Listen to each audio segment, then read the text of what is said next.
Il était une fois un grand-père et son petit-fils qui puisaient l'eau dans un étang et qui s'arrêtèrent pour observer le cocon d'un papillon. Soudain, l'enfant remarqua que le cocon se mit à bouger, puis commença à s'ouvrir. L'intérieur était humide et un beau papillon frappait très fort sur les côtés en essayant de se libérer, mais sans succès. Après un long moment, ce fut comme si le papillon avait abandonné et le trou du cocon demeurait toujours aussi petit. Le papillon avait fait tout ce qu'il avait pu et il ne pouvait plus rien faire d'autre.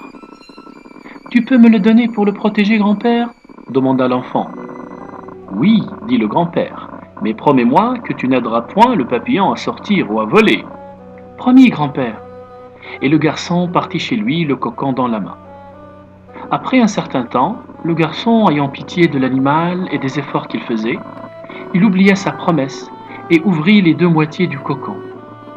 Le papillon battit des ailes et vola un peu, mais immédiatement tomba par terre. Le garçon fondit alors en larmes. Prenant le papillon dans sa main, il alla chez son grand-père.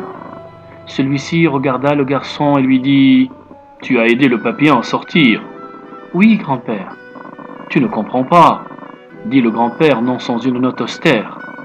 Le passage par le trou étroit du cocon et l'effort pour que le papillon puisse transmettre la force de son corps vers ses ailes afin de pouvoir voler.